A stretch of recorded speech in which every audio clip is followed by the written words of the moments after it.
Merci pour l'invitation, même si pour le coup, le titre, on pourrait discuter. Voilà sont mes conflits d'intérêts. Cette diapositive signifie que mon service a reçu des financements de sociétés industrielles pour conduire des travaux de recherche et que par ailleurs j'ai reçu de l'argent de sociétés pour des activités d'expertise notamment. D'abord, je voulais vous présenter, et donc ça tombe bien qu'on ait deux très éminents collègues italiens.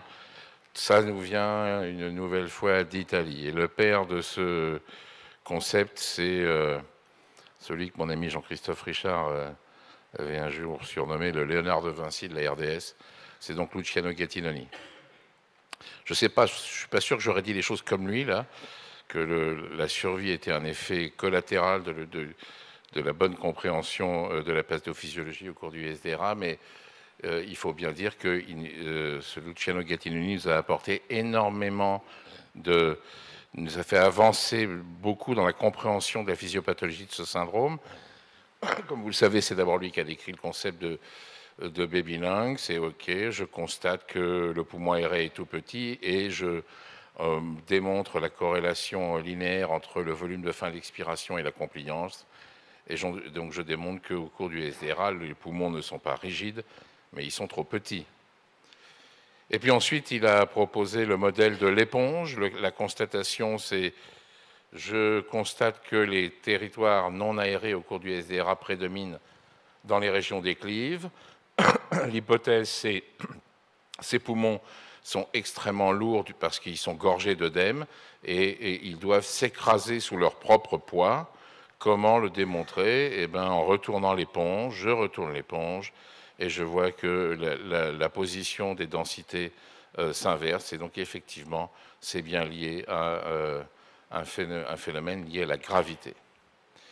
Et puis enfin, il a proposé il s'est intéressé plus directement aux déterminants des lésions pulmonaires induites par la ventilation et il a proposé le concept de stress and strain, déformation et qui a mis en exergue l'importance de la pression transpulmonaire et qui a certainement contribué à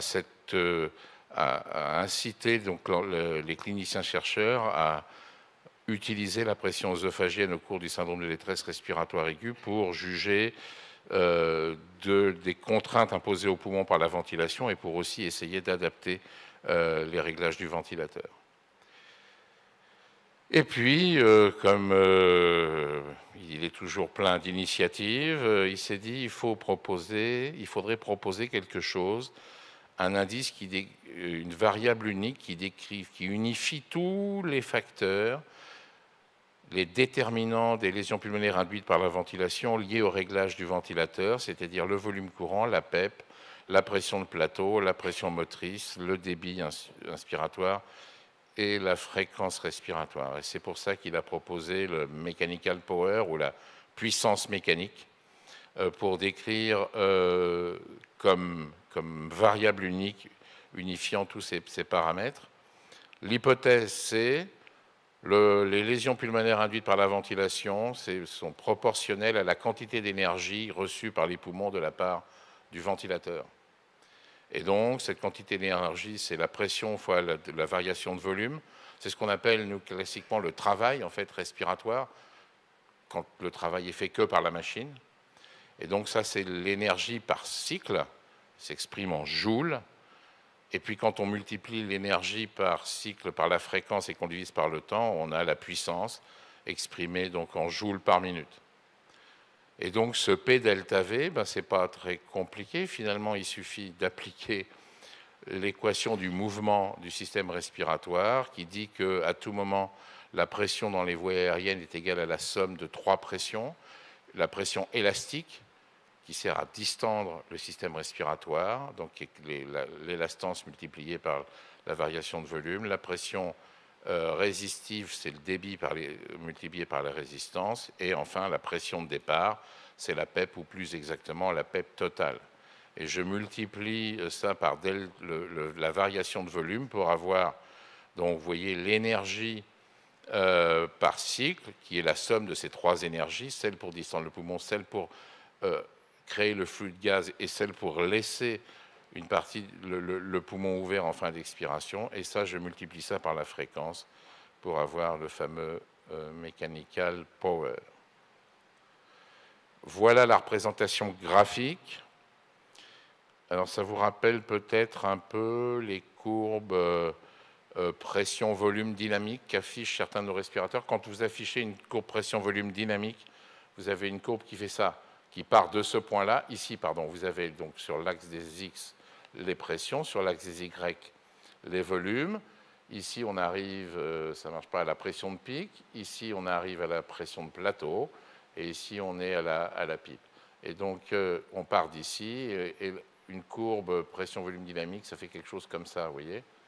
Et donc, c'est ça qu'on voit sur le ventilateur. Mais ce qu'on ne voit pas, c'est cette pression élastique qui sert à maintenir le poumon ouvert en fin d'expiration. Et donc, ce fameux mechanical power, c'est la somme de toutes les zones colorées, avec en vert la partie de la puissance mécanique liée à la PEP, en bleu la partie liée au volume courant et à la distension du système respiratoire par le volume courant, et en jaune la partie liée au débit et donc à la pression résistive. Comme vous le voyez, il y a des hypothèses qui sont des approximations importantes. La première hypothèse, c'est que cette relation pression-volume statique, cette fois-ci, est absolument linéaire, ce qui n'est pas le cas au cours du syndrome de détresse respiratoire aiguë. Ça, on sait que ce n'est pas vrai, c'est une approximation première. La deuxième, c'est que, vous voyez, les pressions résistives, ici, la partie résistive est constante, que les résistances sont à peu près constantes au cours de l'insufflation. Ce n'est pas exactement vrai, notamment s'il y a un peu de recrutement pendant l'insufflation. Et puis, ça présuppose que le débit est constant, et donc on est en volume contrôlé à débit constant. OK. Donc voilà l'hypothèse. Et puis comment prouver ça? Alors la première technique, c'est de faire la première méthode, c'est des modèles expérimentaux. Là, il s'agit de porcelets qui vont recevoir une ventilation mécanique avec des grands volumes courants à différentes fréquences pour moduler la puissance, et également des petits VT avec des fréquences plus élevées. Et là, premier résultat, ici vous avez sur l'axe des X la puissance mécanique transpulmonaire cette fois-ci, donc un peu déjà corrigée. Et sur l'axe des Y, l'augmentation de poids du poumon au cours de l'expérimentation, cette augmentation de poids du poumon étant mesurée au scanner, en fait. Et donc, vous voyez que, bon, effectivement, il y a une relation, c'est-à-dire que plus la puissance mécanique appliquée est élevée, plus importante est l'augmentation de poids du poumon, et donc, plus important est l'œdème pulmonaire provoqué par la ventilation dans cette expérimentation. Mais là, on peut remarquer quand même, OK, il y a une corrélation. Enfin, la dispersion autour de cette ligne est quand même très importante, et je ne suis pas sûr que ça soit absolument très convaincant, puisqu'il y a encore une fois cette dispersion d'un animal à l'autre. Ça, c'est un graphique qui, en fait, est la conséquence directe de la façon dont cette puissance mécanique est calculée. Vous avez sur l'axe des X, en pourcentage, des pourcentages d'augmentation, et sur l'axe des Y, l'impact que ça a en pourcentage d'augmentation sur la puissance mécanique. Vous voyez que quand on augmente la PEP, la pente de cette relation est celle-ci, et donc moins importante que pour les autres paramètres, c'est-à-dire qu'une augmentation de PEP de 50% augmente nettement moins la puissance mécanique qu'une augmentation de fréquence respiratoire ou de volume courant de la même amplitude. Mais vous voyez, et c'est par définition lié à la formule, c'est absolument linéaire. Et je pense que c'est vraiment une des grosses limites de ce calcul. Là, ici, vous avez la pente pour le volume et la pression motrice, mais également le débit. Et là, je suis un peu chagriné parce que le niveau de preuve de l'impact des débits sur le Vili est quand même pas très très fort. Et là, même chose, on a la pente pour la fréquence respiratoire. Et donc, quelles sont les limitations a priori de cette approche qui, encore une fois, le grand mérite, c'est un chiffre unique qui est très facilement calculable en permanence, hein, et donc qui est potentiellement très facilement, qui pourrait être implémenté dans tous les respirateurs très facilement. Le calcul se fait très vite et les machines pourraient l'afficher en permanence en joules par minute. Première limite, c'est le système respiratoire et pas le poumon. Une partie de l'énergie de cette puissance mécanique est utilisée pour distendre la cage thoracique. Et donc, elle est calculée. Or, cette partie-là, elle ne contribue pas aux lésions pulmonaires induites par la ventilation. Ça, le système repose sur le concept d'une élastance constante. On sait que c'est faux, c'est une approximation. Une résistance constante, ça, c'est très acceptable. Et un débit constant, ça, c'est une limitation. Quand le débit n'est pas constant, il faudrait modifier un petit peu la formule. Il n'y a aucune approche de l'impact de la PEP en termes de recrutement et donc de protection potentielle par ce biais. Ce n'est applicable évidemment que chez les patients complètement passifs. Ça assume que la pression musculaire est à 0, sinon la formule ne marche pas. On pourrait faire un calcul avec une pression musculaire positive, qui est en l'occurrence négative, hein, c'est les efforts inspiratoires, mais à ce moment-là, il faudrait la mesurer par une pression œsophagène et l'intégrer à la formule. Le rôle du débit et de la fréquence en eux-mêmes sur la génération de lésions pulmonaires induites par la ventilation peuvent être discutés, ce n'est pas aussi clair, et là ça apparaît, je trouve, le rôle mis au débit et à la fréquence est très important, on va y revenir. Du fait de la modalité de calcul, les relations entre l'augmentation de ces différents réglages et l'augmentation de la puissance est strictement linéaire, sans aucune valeur seuil, et ça va contre certaines données déjà connues. Et puis, au plan théorique, au moins, cette quantité d'énergie reçue par le poumon, elle devrait être standardisée à la taille du poumon qui la reçoit. Un tout petit poumon va moins bien tolérer le fait de recevoir une quantité d'énergie donnée qu'un beaucoup plus grand poumon.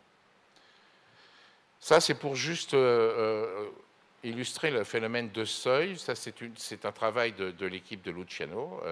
Ce sont des porcs avec des poumons normaux, ventilés jusqu'à 54 heures avec des VT variables qui résultent dans un strain compris entre 0,45 et 3,3. Et dans cette expérimentation, vous voyez qu'il semble y avoir un seuil aux alentours de 1,5 de strain.